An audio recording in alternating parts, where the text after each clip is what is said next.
So in my last video, I teased that I would be doing a presentation with slides on the knowledge engine. And this is the same as John Vervaeke's 4 Ps, except we've made some changes and a few modifications. And we don't think it's 4 Ps of knowing. We think it's 4 Ps of information that lead to 2 types of knowing.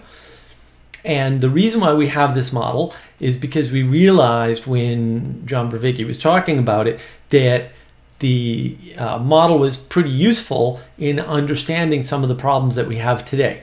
So what the goals for our model were, because we don't care about cognitive science, because we're not cognitive scientists and we don't have any cog-sci friends except John, we are looking to explain what, tie together psychology, right? So we should explain some psychological phenomena. We're looking to explain why people get stuck in their thinking, right? Like, what does that look like? Why does that happen? And we're looking to use this as a map to build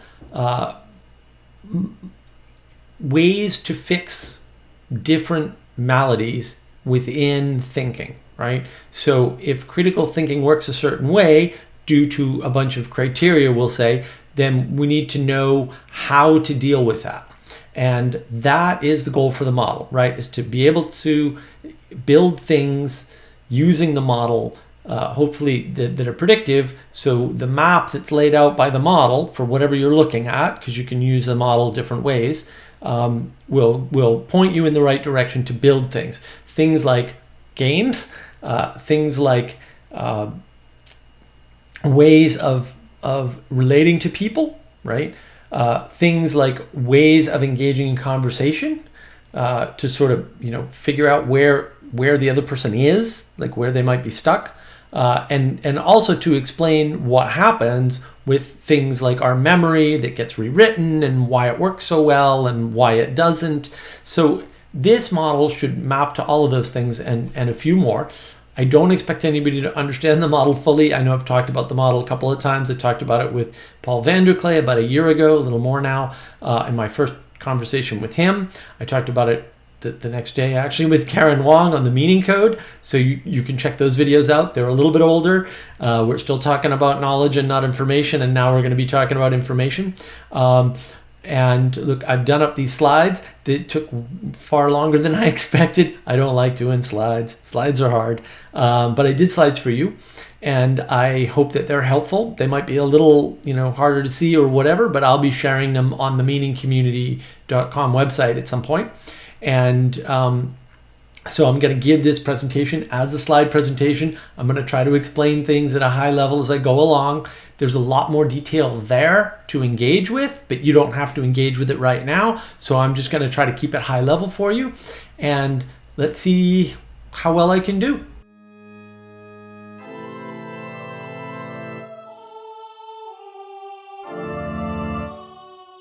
When we're talking about the knowledge engine, and that's roughly what we're calling this right now, all of this may change. It's all changed so far. We've had many slides or many versions of this slide. We have other slides coming.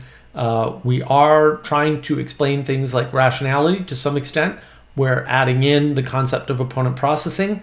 We are moving things around a bit so that they make a little more sense in the frame that we're looking at, which is a model that explains a bunch of different things. So the knowledge engine is supposed to explain what knowledge is and how it happens, what the components are, and how the knowledge is generated. Okay, so the knowledge is generated on the fly. There's roughly 2 results of knowledge generation, and so all of this is just to be a model to help people to understand where people are in conversation, figure out where they might be stuck, so you know how to nudge them, roughly speaking, give them better ways to interact in the world, give yourself better ways to interact, build tools, build practices, map practices back to schema. We think this model will do all of those things. The model's held up pretty well. We've had a lot of people just come up with random things and say, what about this? And we've been able to drop them into the model pretty nicely. And we think it has a lot of utility. And the way we're explaining knowledge at a high level is knowledge is coming from signals that get put through a perspectival lens or frame. Frame is probably better, or perspective, right? So you've got a perspective that gets signals. Those signals inform the perspective, and the perspective informs the signals, right? And that process goes between the four P's of information, right? So that filters up, that creates knowledge. So that's how the knowledge is created. It all filters up. So let's get started with the slideshow, and we'll go through it one slide at a time. I've got 4 slides. Hopefully that's, not too many, and hopefully this will be easy to follow. So we start out with the perspectival capacity. So where in John Vervaeke's model, he's got perspectival as a way of knowing, and we don't think it's a way of knowing. The reason why is because a perspective is required to form things, right? You have to have a frame or a bucket to create a perspective, right? Roughly speaking. So when you have that, when signals come in, and the signals are hearing, sight, touch, smell, whatever else. I'm not trying to enumerate all the possible signals. Your signals are filtered through whatever sense-making apparatus you have, right? Like your sight is limited, right? It's, as Peterson likes to point out, there's a little tiny pinpoint, right? And everything else gets fuzzier and fuzzier, right? So there's limitations there. We also have 2 modes of sight. You have a reptilian sort of sight that senses just movement, and it's very, very good. But it can't see detail or color. I think it can't see color either. So those signals from your body filter into a pre-existing perspective, right? And the perspectival understanding or capacity has a number of qualities: flexibility, fluidity, focus, and fluency. I don't want to go into detail on those. Those are different aspects of what you can do within that frame. So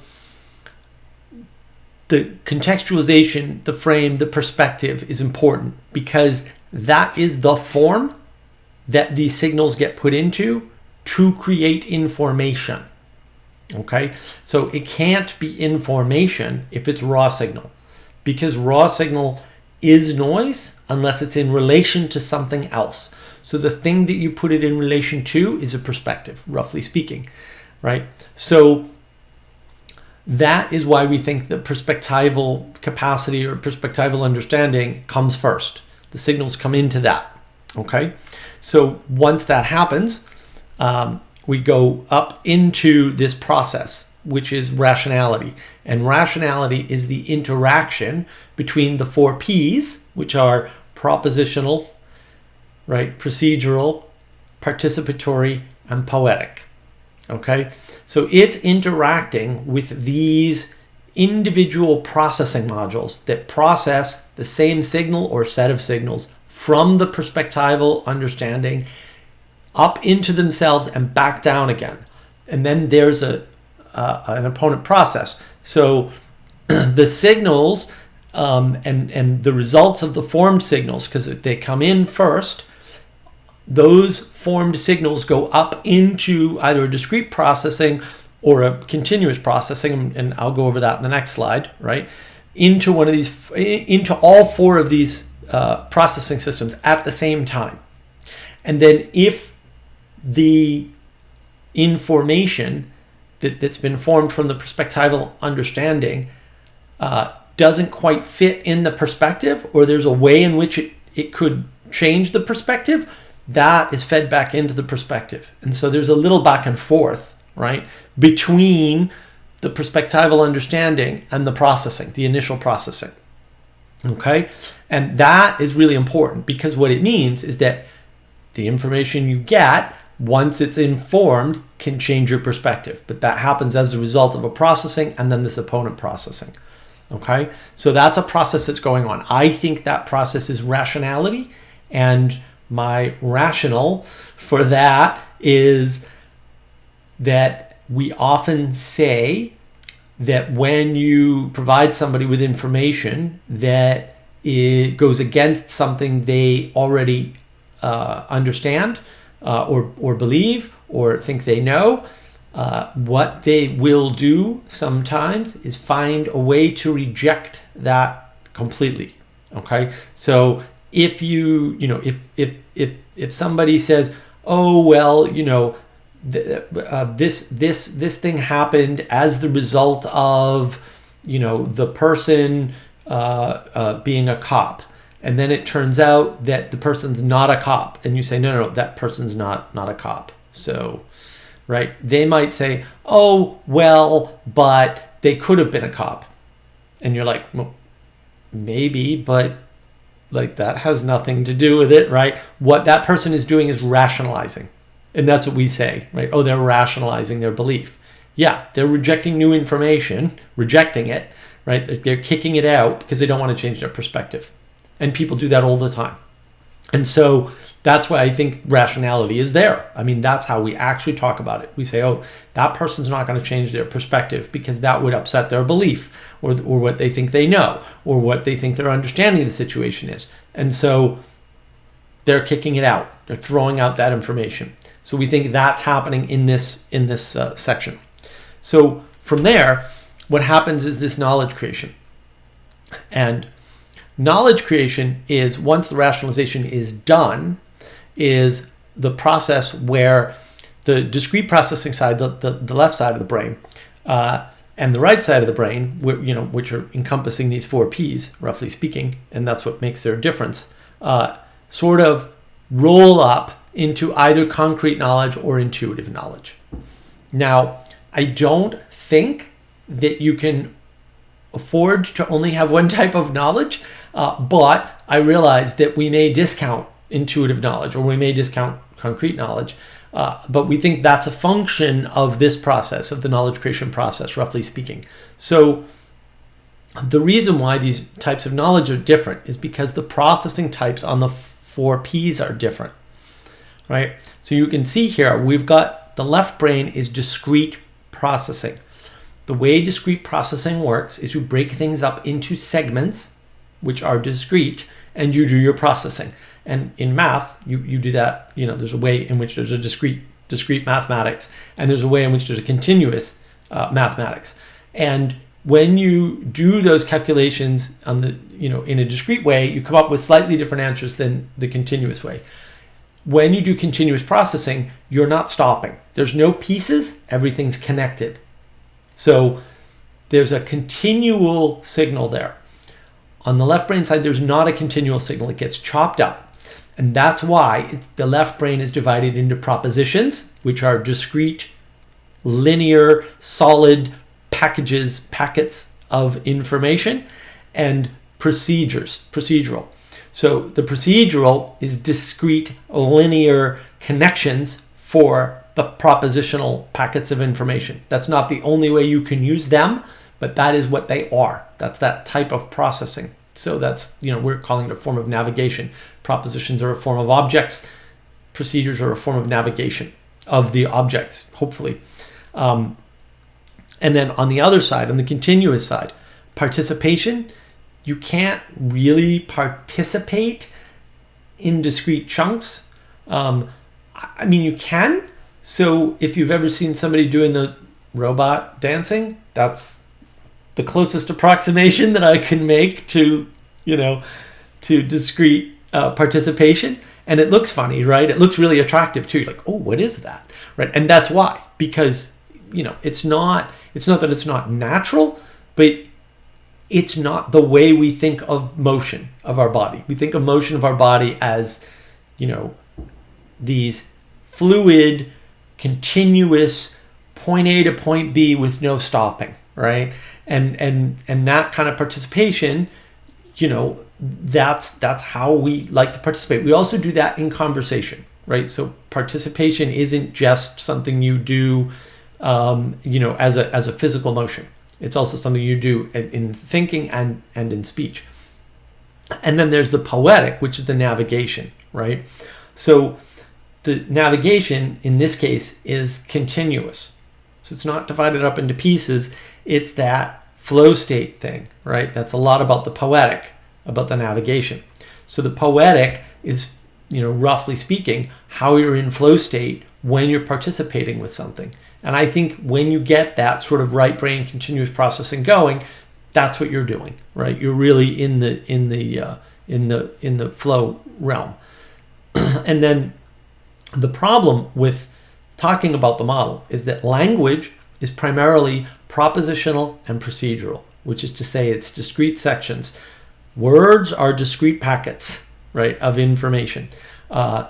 They get put together in a certain procedure, right, which is discrete, right? So when you talk about the continuous processing, you're using discrete buckets, right? You're using propositions and procedures to discuss participation and the poetic connections. So that's a problem because we confuse the map for the territory, and I'm trying to give you a description of something in propositions and procedures that isn't of the same nature because it's continuous. So that's why I think why a lot of confusion happens when we talk about this stuff. But you can see the way in which these two types roll up into different types of knowledge. So concrete knowledge is more dogmatic. It's what we know. It's what we're certain of. It's things that we feel as though they are intelligible as units by themselves. So they don't have to be material objects, although it kind of helps. So I can say, this is a pen. That's a proposition. I could also say this is a blort org, and it could be a blort org. What do you know? You don't know that it's not a blort org. That's just a random proposition I made up. Could be a blort org. That'd be a neat name for a pen. So those are propositions, right? And then the procedures could be things like writing, all right? Which is not to say that writing can't be poetic. It can in many ways. The act of writing can be poetic. Cursive handwriting is a poetic because it's continuous, right? Whereas if you're not writing in cursive, you can write in block letters. That's a very discrete way of writing. So you can see kind of the difference, hopefully, from that example. Now, one way that scientists interact with the world, or science-minded people, is propositionally with concrete knowledge. And they come to the table with concrete knowledge. And that requires a lot of framing, right? Whereas if you want to open up the world to new potential and possibility, you need intuitive knowledge. You need to go out into the space of chaos. You need to continuously adjust. So a continuous way of relating to the world might be balancing on your bike. So when you're riding a bike, you're balancing. I mean, I'm not talking about all the possible things you can do with a bike, but I'm just talking about the balance per se.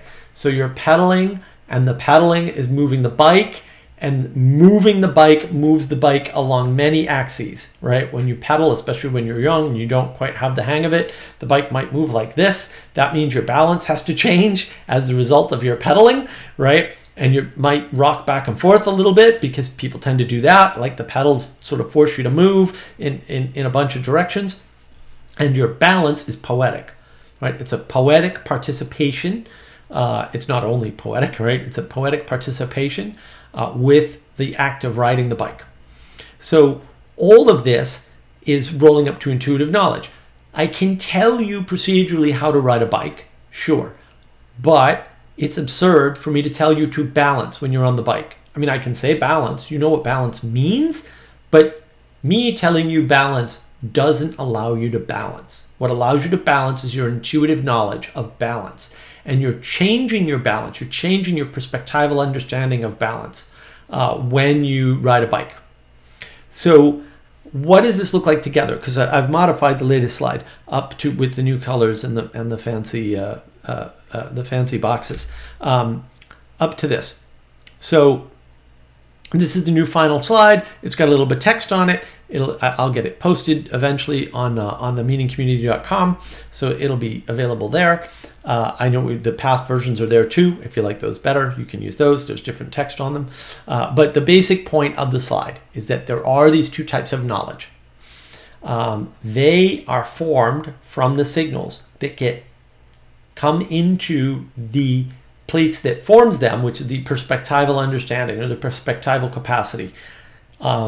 That allows you to frame the signals in a way that they're not noise, but they become information. Then they're sent up for discrete and continuous processing of two different types. There's a navigational processing, how are things connected, right? And then there's a processing in either movement or participation, and a processing of objects. So every signal is processed all four ways. And then those four ways inform the perspective again. And that loops, that's the rationality. And then once that's done, once it's settled, I don't want to talk about stopping criteria because I don't particularly care, then that is how we then form knowledge. Now we have pieces of information that are relative to a perspective that and also disambiguated from it, so they can be put in other perspectives, right? So that they form knowledge. And that knowledge can be either more concrete knowledge or an intuitive knowledge. Now, what we think is happening is that people are using concrete knowledge or gaining more concrete knowledge through a lack of poetic navigation, or it could be a lack of also participatory information. And so another way to use this model is to say, well, there's that old saying about those who can do and those who can't teach, which is funny, but it's sort of a general truism. And that's kind of interesting. So this model helps to explain that. And that's the interesting thing to me, is that, you can use the model, right? You can use the model. You can say, okay, well, at what point, would that be true? If you know how to do something, that might be, a physical thing in the world, like painting or even good carpentry. You might have intuitive knowledge. Farming is another, one of my favorite examples. Those are intuitive types of ways of knowing things.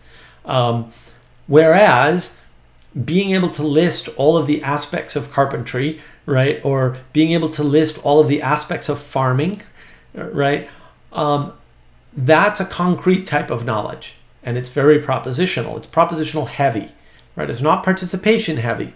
So just because the farmer can't tell you all the things you need to know to farm because they're not verbally available to him, and maybe not easy to verbalize for anyone, I don't know, doesn't mean he doesn't know what he's doing. So I think that's important. So let's just get rid of the slides. Again, I'm going to make them available on the website and possibly other places if I can manage that. But the utility in the model is in explaining how we think, how we learn, and how we fail to learn. There's lots of opportunities to fail to learn, and I think that the two types of knowledge explain how we fail to understand one another. So if I know how to do something intuitively, I might have a hard time explaining that. If you know how to do something concretely, you might have a hard time actually enacting it in the world or participating with it. And I think that explains a lot of the things that people talk about. And again, there's this rationality where we rationalize our behavior, or we rationalize throwing out information. We say, oh, well, this event happened this way. And then you get video evidence that isn't how the event happened. And you go, well, yeah, but, really, if you think about it from a postmodern lens, it's like, no, all you're doing is rejecting information rather than integrating it. And so that's not happening in this model at the level of knowledge. That's happening at the level of understanding, of perspectival understanding of things. And I think I want to stick to perspectival capacity. Because I want to reserve understanding for something above knowledge or after knowledge, sort of like putting all the knowledge pieces together. So you put 4 pieces of information together, hopefully, to form two types of knowledge, hopefully. In that same way, you take the 2 types of knowledge, and then there's some way of relating to understanding, your understanding of something. And the reason why this is important is because it explains different types of insight and flashes of insight. So sometimes with insight, you get a piece of information and, something occurs to you and a bunch of things change as a result. But sometimes in insight, what happens is no new information comes in and you just have some kind of flash or realization. And then all of a sudden, a bunch of things that didn't make sense anymore make sense to you, right? So that's got to be happening one layer up basically, right? That's got to be happening between the information you already have and the types of knowledge that you have, right? And maybe there's a third type of insight that happens when you rearrange knowledge and it collapses something, into understanding, or creates more understanding of given the same types of knowledge or something, or the same amount of knowledge. So I think all of that is possible, and I think that's the flexibility in the model. And you can use this to explain a lot of psychology. So for example, one way to describe autism, and this is just a description, we're not making prescriptions or predictions about autism. One way to describe autism is to say that you are participating in the world using procedures. When you participate in the world using procedures, it looks like autism, right? If your ability to relate to propositions and explain propositions to people is only poetic, you might sound a little crazy, right? You might not be able to be clear to people because people sort of expect propositions to be connected with discrete procedures, right? So these are ways in which our knowledge can be off and can be hard to convey, or we can convey it perfectly and other people won't understand it, because if I only have an intuitive understanding of something and you explain it in concrete terms, I may never be able to understand what it is you're saying. And the reverse is true, right? If you're a very concrete thinker and you're trying to explain to somebody who's very intuitive, they may never be able to make those connections because they make different types of connections. The navigation of the poetic, the connectedness of the poetic is fundamentally different from the connectedness of the procedural. And you can use the poetic to connect propositions, you can use the procedural to connect participation, and there's probably a little bit of that going on in good, well-balanced knowledge, but there's also a way in which you can overconnect or misconnect, or boost one signal over another. And I think a lot of individualism and materialism is a rejection of poetic navigation. And one thing that I think our model does that we'll say the 4Ps knowledge model doesn't do is this has a direct interface with narrative. Narrative requires poetic navigation. That's part of the reason why it's called poetic. Before it was called parabolic. I still stick by parabolic. It's very useful, but poetic's a better word, ultimately. Manuel wins that battle for sure. He gets his poetic. So if narrative isn't a type wrapped up in a type of knowing, I don't know what narrative is. In our model, it's wrapped up in the poetic, and your lack of understanding metaphor, symbol, and narrative is a lack of poetic information. I don't know if the information's not there, or if you're unable to relate to it, or if it's not able to make it up whatever filters there are to create knowledge, because that's not in this slide. I'm not talking about how we create the knowledge, right? We're more just talking about the 4 Ps of information. And then the 4 Ps of information do get wrapped up into 2 types of knowledge. And there's a balance there for sure. And I don't know what the right balance is. It's probably not 1/4, 1/4, 1/4, 1/4, but could be. I don't know. But this is a useful enough model that we've been able to figure out a bunch of things really quickly and easily. And when new things have come along, they seem to drop right into the model with no conflicts with previous conceptions. It seems to work in the space of psychology pretty well to explain a bunch of things. It also seems to work in the realm of modeling how people are dealing with language, like what they're actually doing when they're speaking. That's a lot of this model is what I use on the rest of the channel when I talk about how people are using words, what they're using words for, and how they're actually getting interpreted. So hopefully this overview is helpful to you in understanding the knowledge engine, the 4 Ps of information, how we're using them.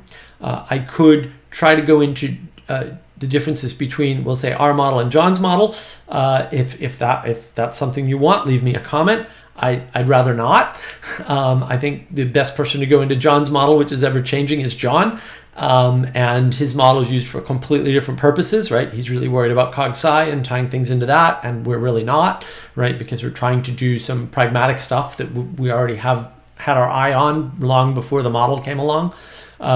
And this model is the model that I use to understand the meaning crisis per se, and also segue into the intimacy crisis, because I think intimacy is lost when you participate with procedures, or when you understand participation through procedures and you don't understand participation as a continuous process, or you're not able to make deep, multifaceted, continuous connections with the poetic.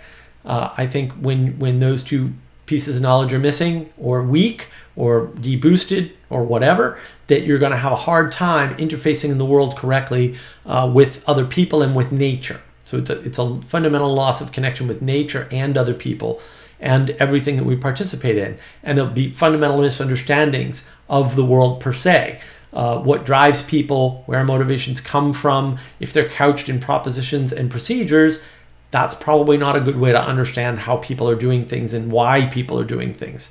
It might map well, and it might seem to make sense, but it kind of breaks down, especially when you start asking why questions instead of how questions. So I'm hoping this was clear. I'm hoping that it was helpful. Leave me comments so that I can decide if I need to do more on this slide, or if you need to know more about how this interfaces or what we're using it for. We've used it to inform game design. We've used it to inform intake forms for homeless people. We've used it to help get people unstuck in their thinking. We've used it to sort of open people up to potential and possibility in the world, sort of steer them away from nihilism. And so we found a lot of pragmatic uses for the model.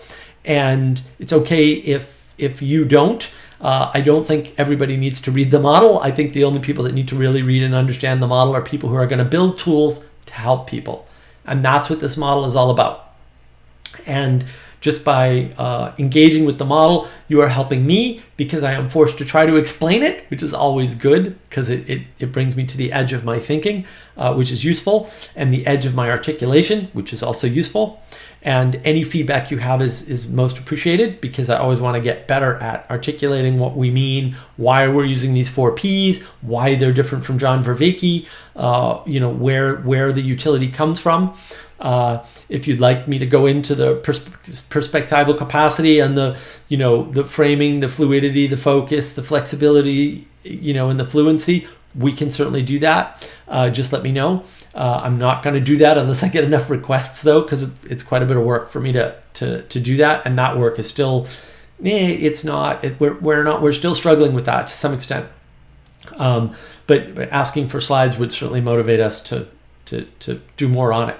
So your engagement is critical in helping me refine these ideas so that we can help more people and more types of people in more arenas. And so I just want to thank you for engaging, and I really appreciate that you've given me your time and attention.